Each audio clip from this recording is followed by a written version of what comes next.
yang bertemakan penyelamatan kota. Orang muda mengubah kota mereka.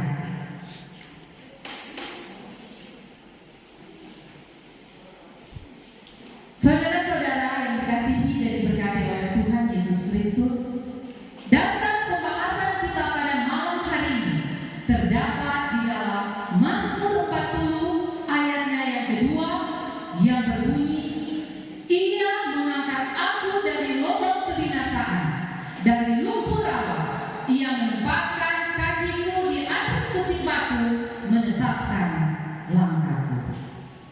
Pada malam hari ini pembahasan kita berjudul menghadapi penyakit di kota Anda. Namun sebelum itu, mari kita bersatu di dalam doa. Bapa di sorga, saat ini kami siap untuk mendengarkan firman.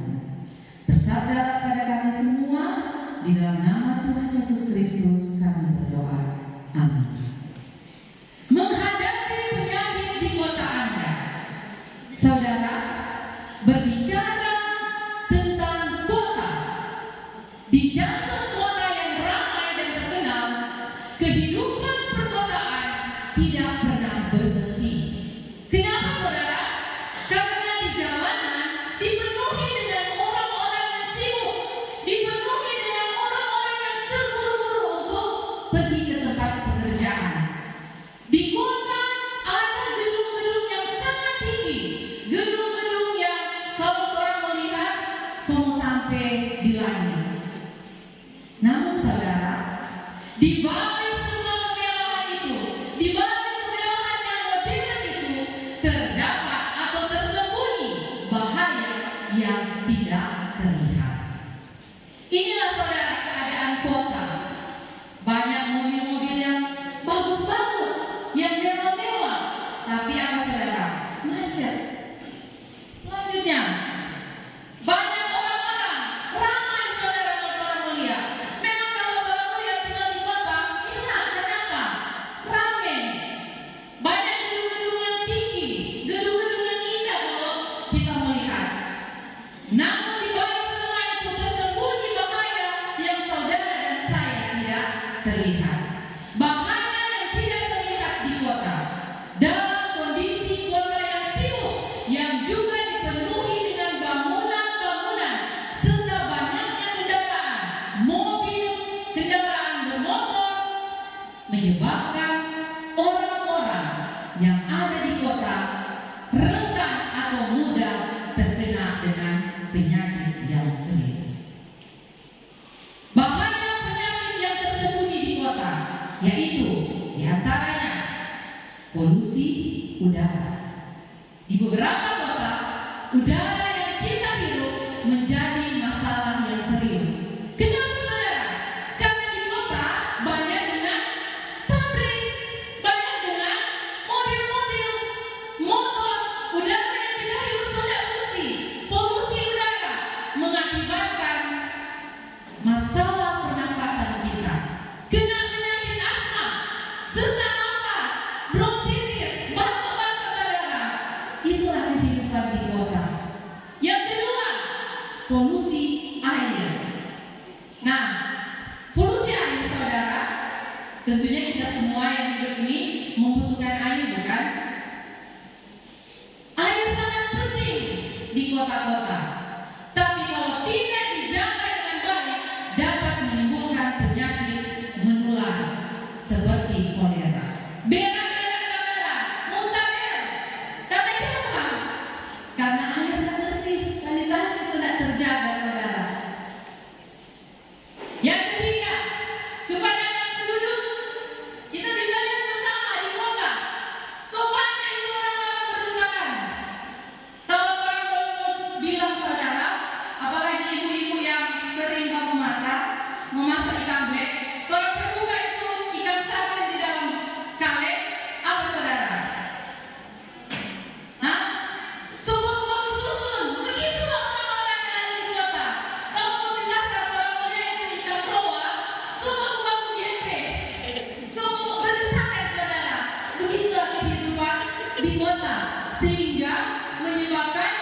penyakit menular lebih mudah terjadi.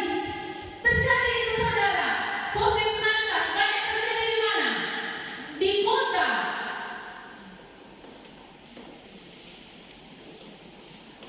Bahaya penyakit yang selanjutnya yaitu terbatasnya akses ke tempat kesehatan. Meskipun di kota-kota sudah banyak rumah sakit, sudah banyak klinik, puskesmas, tapi terjadi masalah untuk ketersediaan fasilitas. Kenapa saudara? Orang sakit mau pergi ke rumah sakit, di perjalanan apa? Macet, banyak yang motor-motor. Sampai lagi di rumah sakit, full itu rumah sakit. Pergi ke rumah sakit satu, penuh lagi itu rumah sakit. Karena apa? Kepadatan penduduk, banyak orang yang dapat sakit. Akhirnya yang sakit lebih sakit karena full semua itu rumah sakit. Padahal banyak rumah sakit di kota. Belum lagi masalah ekonomi. Di kota saudara bukan orang-orang yang mampu yang tinggal, tapi ada orang-orang juga yang tidak mampu. Ada ilustrasi di situ saudara. Orang miskin dilarang sakit, mesti sehat-sehat saudara. Yang selanjutnya, yang kelima, masalah kesehatan mental. Stres, kecemasan, dan depresi adalah masalah yang nyata di kota. Kenapa? Persaingan pekerjaan. So ada persaingan, dapat tekanan lagi dari orang di atasan. Belum lagi pergi di tempat kerja, macet. Sampai di tempat kerja, terlambat. Akhirnya dapat potong gaji lagi saudara. So terlambat, dapat potong gaji lagi. Masalah lagi saudara. Isolasi sosial. So terlalu sibuk dengan pekerjaan, orang lupa untuk berinteraksi. Pergi pagi, pulang malam, lanjut kerja. Orang-orang muda so bingung dengan main game, sudah berinteraksi dengan orang sekitar. Hati-hati orang-orang muda menyebabkan masalah mental.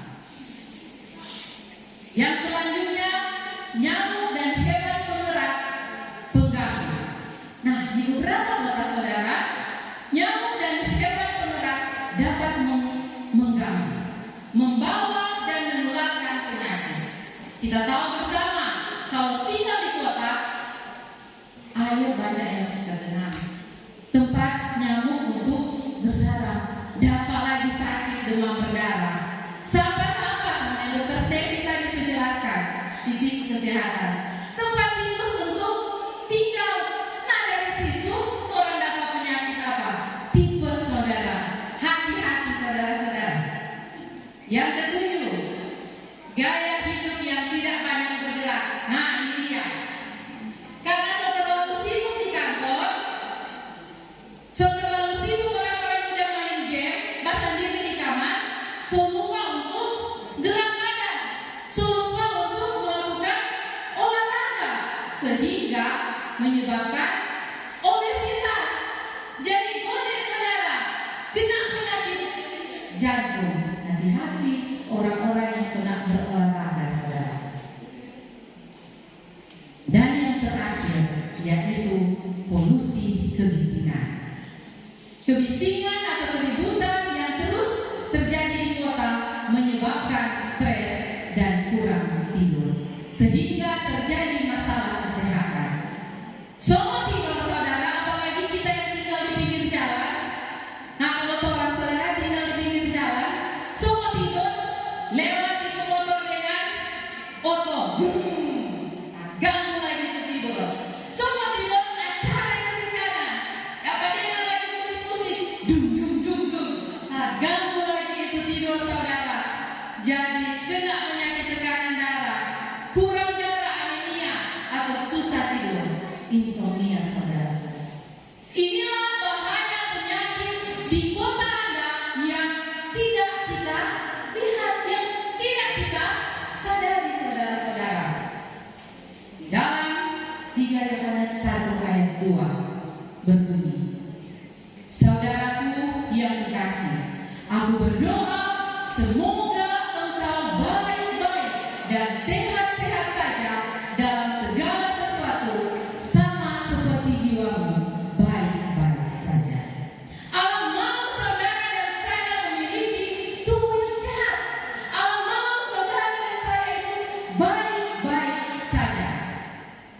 rencana Allah bagi manusia.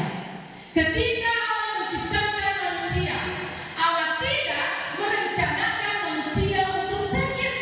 Allah tidak merencanakan kita untuk menderita. Rencana Allah bagi saudara dan saya adalah rencana damai sejahtera, kesehatan, kebahagiaan, dan bukan kecelakaan, sakit penyakit, atau penderitaan. Awal penciptaan manusia itu memiliki kesehatan fisik, mental, rohani, dan sosial yang baik dari Allah. Dan yang terbaik, saudara, setelah penciptaan manusia adalah hubungan yang harmonis antara Allah dan manusia. Allah tidak mau saudara dan saya sakit. Allah tidak mau kita semua menderita. Namun saudara, karena kesalahan manusia yang tidak mau menuruti perintah Allah, maka manusia diusir dari Taman Eden, terpisah dari segala yang baik yang Allah telah berikan bagi mereka, terpisah dari Allah dan dari berkat-Nya. Karena manusia melawan Allah, maka gantinya keadaan fisik, mental, rohani, sosial yang baik semuanya kini bermasalah. Semuanya kini bermasalah yang menimbulkan penyakit, menimbulkan penderitaan, dan nantinya kematian, bahkan kebinasaan. Walaupun manusia telah melanggar hukum Allah, Allah mengasihi manusia.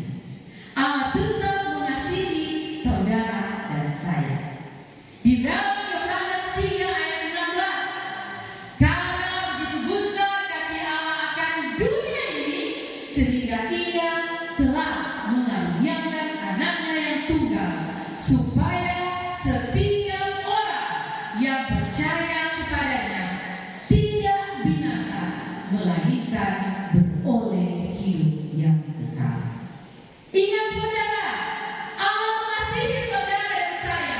Allah tidak mau kita semua binasa. Kalau kita percaya, kita akan memperoleh hidup yang kekal. Di dalam Keluaran 15 ayat 26, firman-Nya, jika kamu sungguh-sungguh mendengarkan suara Tuhan Allahmu dan melakukan apa yang benar di matanya, dan memasang telingamu kepada perintah-perintahnya, dan tetap mengikuti segala ketetapannya, maka Aku tidak akan menimpakan kepadamu penyakit manapun yang telah kutimpakan kepada orang Mesir. Sebab Aku Tuhanlah yang menyembuhkan engkau.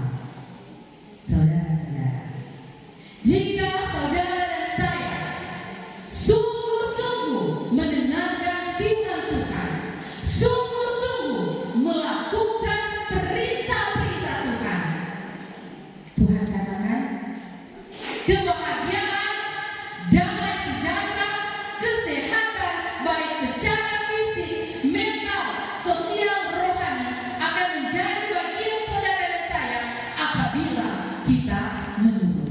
Amin, saudara-saudara. Amin. Sebagai kesimpulan kita pada malam hari ini, kehidupan di kota sangat rentan dengan berbagai penyakit. Penyakit itu terjadi karena pelanggaran akan hukum Allah, termasuk hukum kesehatan. Allah mengasihi semua orang berdosa. Allah mengasihi saudara dan saya. Dengan pertolongan Allah saja, kita dapat memperoleh tubuh yang sehat dan jaminan tubuh yang dipulihkan atau diselamatkan. Hiduplah bijaksana dengan mengikuti panduan kesehatan forward yang telah dibagikan oleh Dr. Steph. Melangkah ke depan bersama dengan Yesus.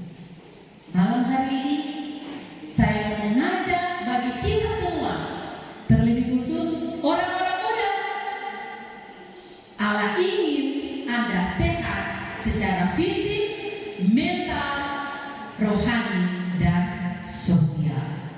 Orang-orang muda, Allah mau kita bertobat. Orang-orang muda, Allah ingin Anda dan saya membagikan kabar baik tentang kesehatan, kasih Allah di kota-kota kita, terlebih khusus di kota Manado. Orang-orang muda, setialah kepada Allah.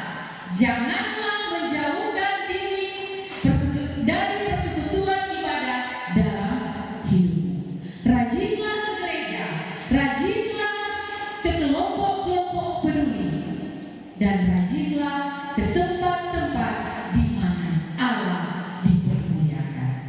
Maka berkat Tuhan akan disediakan bagi kita. Marilah orang-orang muda, kita mengubah kota untuk kemuliaan Tuhan. Malam hari ini saya mengundang bagi kita semua yang mau berkomitmen untuk menuruti firman Tuhan dan melakukan firman Tuhan, saya undang untuk berdiri.